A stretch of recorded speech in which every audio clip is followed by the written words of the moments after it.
Hello and welcome back to English Echo Daily. Really glad you're here with us today because we have a topic that affects literally everyone on the planet: money. We're going to talk about how English speakers actually talk about money in real everyday life. Not textbook language, not formal financial jargon, the real stuff. Yes, and this is one of those topics where there's a huge gap between what you learn in a classroom and what you actually hear in real conversations. People have a very specific, colorful way of talking about money in English, and if you're not familiar with it, you can get pretty lost.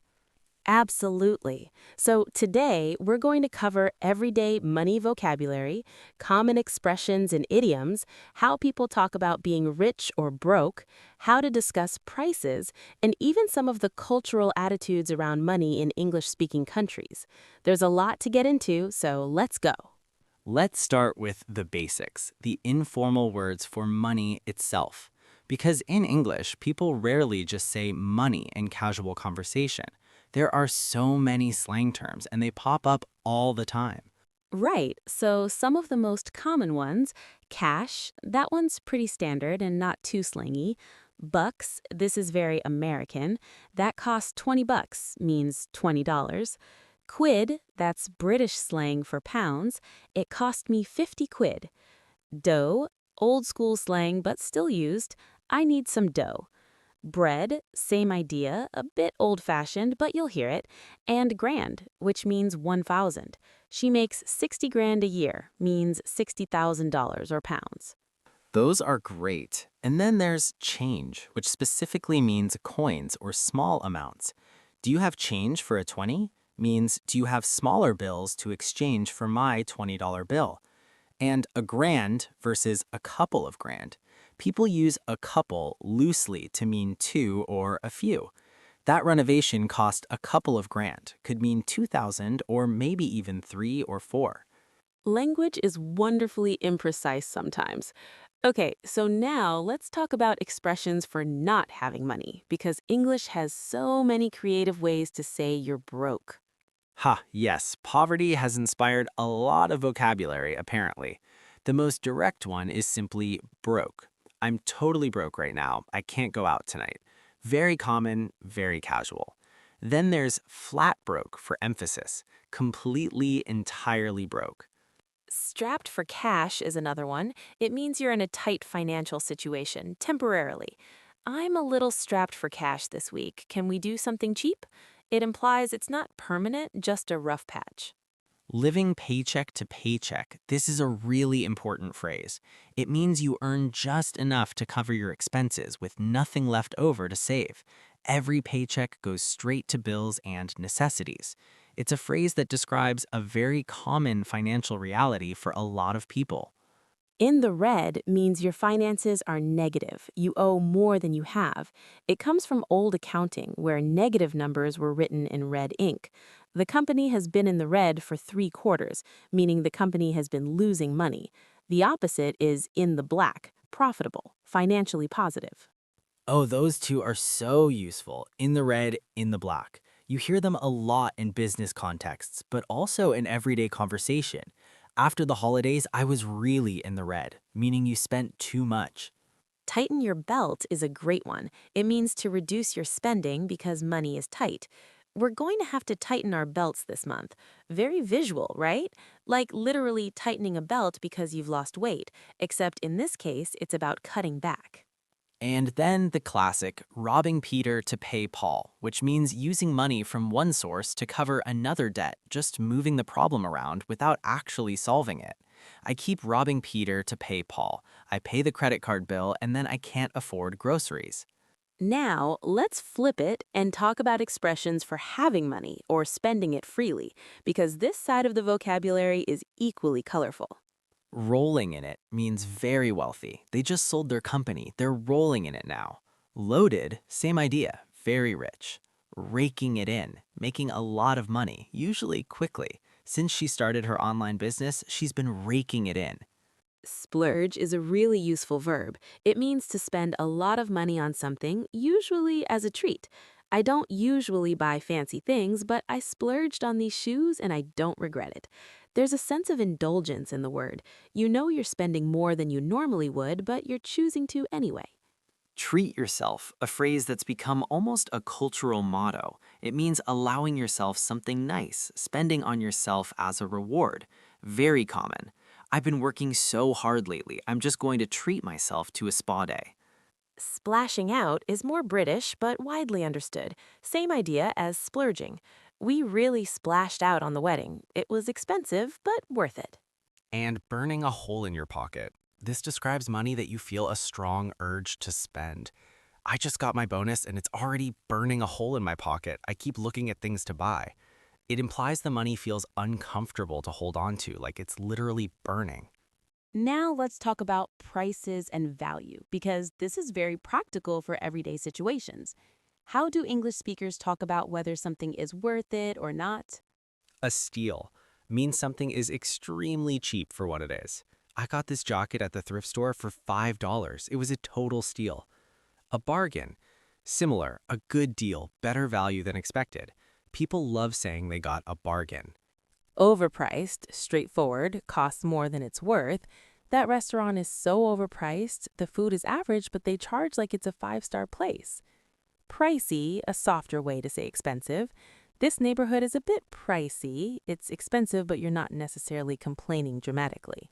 Worth every penny means it was expensive but completely justified by the quality or experience. The concert tickets were expensive, but honestly, it was worth every penny. And the opposite, not worth the money or a ripoff. That tour was a total ripoff, $40 to walk around for 20 minutes. Affordable is an interesting word. It's relative to the person saying it. What's affordable for one person might not be for another. But in context, it usually means reasonably priced, accessible. They're looking for affordable housing in the city, housing that's within a reasonable budget. Let's talk about some very common everyday money situations and how people talk about them. Splitting the bill, for example. This comes up so much socially. Yes, going Dutch. This means everyone pays for themselves. Very common among friends. Should we go Dutch or let's just go Dutch tonight? The origin is actually a bit disputed, but it's a widely used phrase. Split it down the middle. Divide the total equally between two people. Let's just split it down the middle. And split it evenly for more than two people. Sometimes people say, let's just split it, and the number of ways is understood from context. Then there's a situation where one person pays for everyone and expects to be paid back. I'll get this round, in a BART context, paying for everyone's drinks for one round, with the expectation that others will take turns. Can you cover me asking someone to pay for you temporarily? Can you cover me for lunch? I forgot my wallet. I'll pay you back. And pay you back or pay you back is crucial. It means to return money someone lent you. I'll pay you back as soon as I get to an ATM. Sometimes people also say, I'll get you next time, meaning instead of paying you back directly, I'll pay for you in a future situation. Let's spend some time on how English speakers talk about saving money because there's a really interesting culture around this. Saving up for something, setting aside money over time to afford a specific thing. I've been saving up for a new laptop for 6 months. Put money aside, similar to deliberately not spend money so it accumulates. Try to put a little aside each month, even if it's small. Nest egg. This is a lovely expression. It means savings that you've built up over time, usually for the future or for emergencies.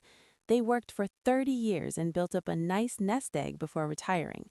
The image is a bird's egg kept safe in a nest, something you protect for the future. Rainy day fund, money saved specifically for unexpected expenses or difficult times. Keep a rainy day fund, you never know what might come up. The metaphor is saving for when it metaphorically rains, when things get tough. And pinching pennies, being very careful and frugal with spending. We've been pinching pennies since the renovation started. It has a slightly negative connotation, like being almost too careful with money, but it can also be used neutrally or even admiringly, depending on context. Now, there's a cultural aspect to this that I think is really fascinating. In many English-speaking countries, particularly the United States, there's a strong cultural narrative around money. Terms like self-made, hustle, grind, and making it all reflect a culture that deeply values financial success and the work it takes to achieve it. You hear phrases like the hustle is real, meaning the effort to earn money requires constant work.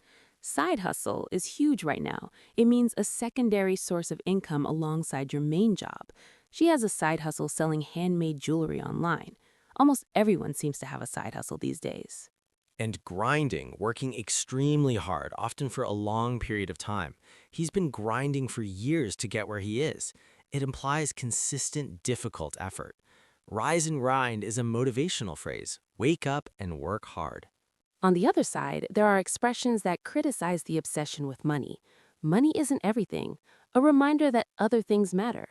You can't take it with you, meaning there's no point in accumulating wealth at the expense of living your life, because you can't bring it with you when you die. And money can't buy happiness, perhaps the most famous money expression in English, though people also joke about it.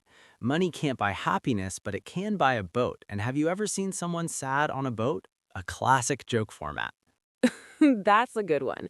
Okay, let's do a practical section. Phrases you can actually use in real conversations involving money. Because knowing the vocabulary is great, but being able to use it in context is what really matters. Talking about your own finances casually. I'm trying to be better with money lately. I really need to cut back on eating out. I splurged a little this month. I'll be more careful. These are things real people say all the time. Asking about prices without being rude. Is it within budget? Is that price negotiable? Do you have anything in a lower price range? What's the damage? This is a casual, slightly humorous way to ask how much something costs, especially the bill at a restaurant. Okay, what's the damage? Reacting to prices. That's a bit steep, meaning expensive. Wow, that's actually really reasonable. That's more than I was expecting. Ouch, that's gonna hurt the wallet. These are all natural, authentic reactions. Talking about financial goals. I'm trying to get out of debt. We're saving up for a house. I'm working on building my savings. I want to be more financially stable. These are phrases that come up in honest, real conversations between friends. And one final, very important cultural note. In many English-speaking cultures, especially American culture, asking someone directly how much do you make or how much do you earn is considered quite personal and even rude in casual social settings. People talk about money a lot, but they often avoid disclosing specific personal financial figures to people they don't know very well. That's such an important cultural nuance. You can talk about money in general terms, use all the expressions and idioms we've covered today, and navigate money conversations very naturally without ever needing to reveal or ask about specific numbers. The language is rich, the topic is everywhere, and now you have the tools to engage with it confidently. What a great episode this has been. Money is such a universal topic, and yet the way people talk about it in English has so much personality and nuance. I hope everyone listening picked up some really useful phrases today. If there's one thing to take away from today, start noticing how money comes up in the English content you consume. Movies, podcasts, TV shows, it's everywhere. And now you'll recognize so much more of it. Thanks so much for listening to English Echo Daily. We'll see you in the next episode, and remember, every conversation is one step closer to fluency. Take care, everyone. Bye. Bye.